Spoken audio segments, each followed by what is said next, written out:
You're not antisocial, you're not broken, you're not incapable of connection. You just feel better when you're alone, and that's not something you chose, it's something you noticed. The relief that comes when the door closes, when the conversation ends. When you finally have permission to stop managing how you're perceived and just exist without an audience. Other people drain you in ways they don't drain each other. A 2-hour dinner that leaves your friends energized leaves you needing 2 days of silence. A casual conversation that others barely remember stays with you for hours as you replay every word, every pause, every shift in tone. Being around people isn't neutral for you, it's work, and when you're alone, the work finally stops. This isn't about preferring solitude, it's about needing it, and there's a reason for that. There's a woman who loves her family. She looks forward to visits, she enjoys their company, but halfway through every gathering something shifts, her energy depletes, her patience thins, the noise becomes overwhelming, the questions feel invasive. The expectation to be present, engaged, enthusiastic becomes unbearable, and she starts counting the minutes until she can leave, until she can return to the quiet where no one needs anything from her. She used to think something was wrong with her, that she was selfish for wanting to leave, that loving people should mean wanting to be around them indefinitely, but love doesn't override capacity. And her capacity for being around people, even people she cares about, is limited in ways that feel unfair. But they're not unfair, they're just real. This is what people miss when they say you need to get out more. That isolation isn't healthy, that you're missing out on life by staying home so much. They're measuring your experience against their own. And their nervous systems don't work like yours. Being around people energizes them because their brains aren't running the same monitoring programs yours is. Your anxious mind doesn't experience social interaction as casual. It experiences it as performance, as vigilance, as constant adjustment to make sure you're not too much, not too little, not saying the wrong thing, not being misunderstood. And all of that happens beneath the surface, invisible to everyone else, exhausting to you. When you're alone, that system shuts off, and the relief is so profound that it confirms what you've always suspected. You're different, and different feels isolating even when you're choosing the isolation. There's a man who works in an office. He's competent, well-liked, participates in meetings, makes small talk in the break room. From the outside, he seems fine, but by the time he gets home, he's completely depleted. He doesn't want to talk, doesn't want to see anyone, doesn't want to do anything that requires him to be on. He just wants silence. And in that silence, his nervous system finally stops bracing for the next interaction. This is why you feel better when you're alone, not because you dislike people, but because being around people requires a level of self-monitoring that never turns off. You're not just having a conversation, you're managing tone. Reading body language, adjusting your responses in real time, making sure you're not misunderstood. And all of that takes energy that people with different nervous systems don't have to spend. Your brain processes social interaction differently. It doesn't filter out the small details, the micro-expressions, the shifts in energy, the pauses that last half a second too long. Most people don't notice these things. You notice all of them, and your brain interprets them as data that needs processing, data that might mean something about how you're being perceived, and processing all of that data is exhausting. This is hypervigilance in social settings. Your nervous system treats every interaction as something that needs monitoring, not because you're paranoid, but because at some point, monitoring kept you safe. Maybe you grew up in an environment where reading the room was necessary, where anticipating someone's mood gives you an advantage, where missing a subtle cue had consequences. And so your brain learned to pay attention to everything all the time, and now it can't stop. Even when the danger is gone, even when the people around you are safe, your nervous system still runs the same program, still scans, still monitors, still prepared, and when you're alone, it finally rests. There's a student who can't study in coffee shops. The background noise is too much, the movement is distracting, but it's not just the noise and movement, it's the awareness of being seen, of existing in a public space where people might notice her, might judge her, might have thoughts about her that she can't control or predict, and that awareness takes up the mental space that she needs for studying. So she stays home, in her room, where no one is watching, where she can exist without managing perception, and suddenly studying becomes easier, not because the material changed, but because her brain isn't split between the task and the monitoring. This is why you feel better when you're alone. Your attention isn't divided. Your energy isn't being spent on maintaining an acceptable version of yourself. You can just be, without editing, without calculating, without performing. And that freedom is something people with different nervous systems take for granted. They can be themselves in public without it costing them. You can't, and that's not a failure. It's just a difference in how your nervous system operates. Most people don't realize that social anxiety isn't always about fear. Sometimes it's just about cost. The cost of being perceived, the cost of managing how you come across, the cost of existing in spaces where you can't control the narrative about who you are. And when the cost is too high, you choose solitude, not because you want to be alone forever, but because being alone is the only place where existing doesn't feel like work.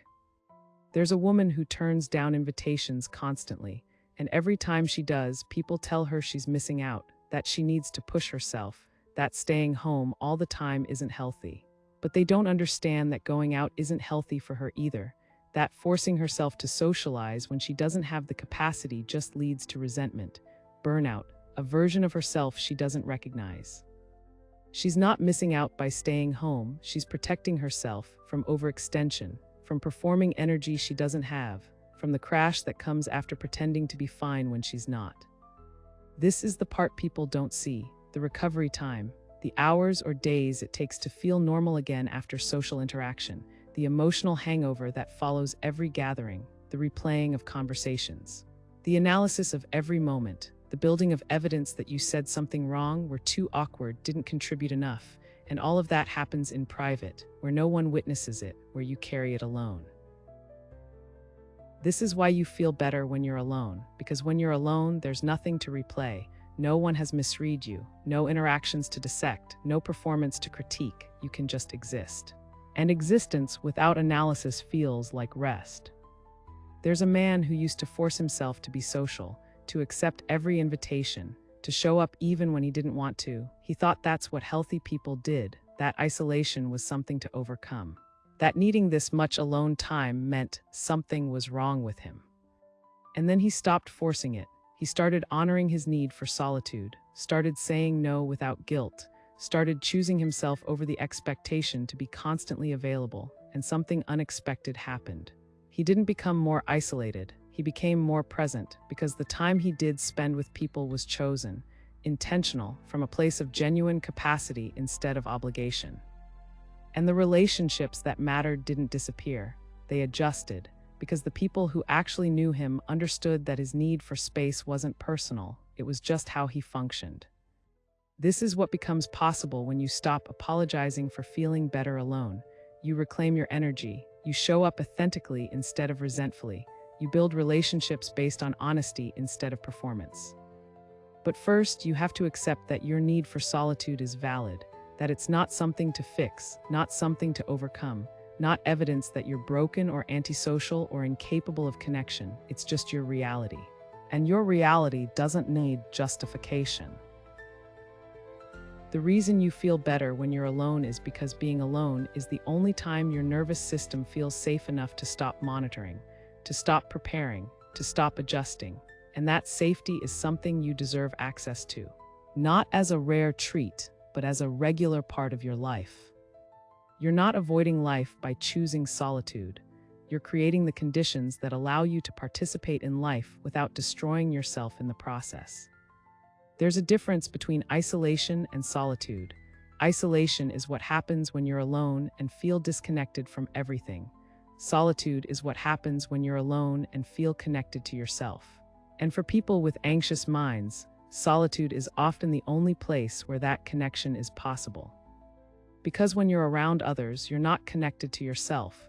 You're connected to the version of yourself you think they need you to be, and maintaining that version is exhausting. It splits you, creates distance between who you are and who you're performing, and when you're alone, that distance closes. You return to yourself, and that return feels like relief.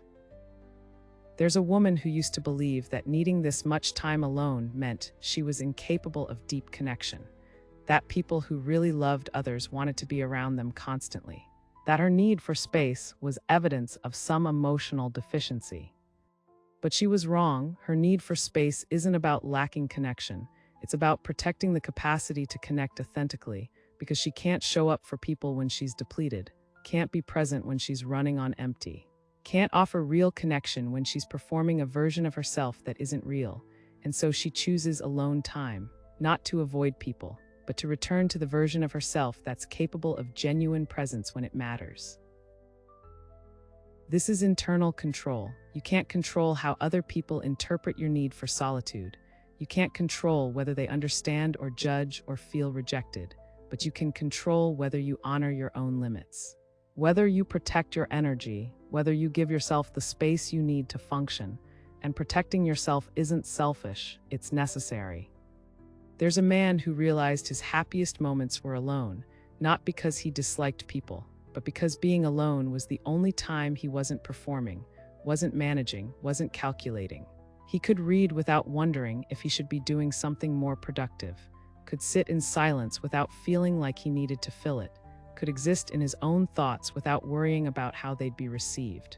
And that freedom was sacred, not something to apologize for, not something to minimize, not something to fix. It was just his truth, and his truth was valid. The reason you feel better when you're alone is simple. Being alone is the only time you're allowed to stop working, stop monitoring, stop performing, and that rest is something your nervous system desperately needs, not occasionally, regularly. You're not broken for needing it, you're honest. And honesty about your limits is how you avoid burnout, how you maintain the relationships that matter, how you show up as someone real instead of someone manufactured. So stop apologizing for it, stop trying to overcome it, stop believing that needing solitude means something is wrong with you. It doesn't, it just means you're different, and different isn't wrong, it's just different. The people who matter will understand, and the people who don't weren't meant to be close to you anyway, because closeness requires seeing someone as they are, not as you wish they were, and you, as you are, need time alone. And that's enough of a reason to claim it. Subscribe to The Anxious Mind to understand your anxiety without shame and train a calmer mind. Like this video if you want clarity without judgment. What's one thing you can only do when you're alone that you wish you could do around others? Leave it in the comments. And if this resonated, the next video will show you why small talk feels impossible when your mind is always somewhere else. Thank you for being here. You're not alone in this.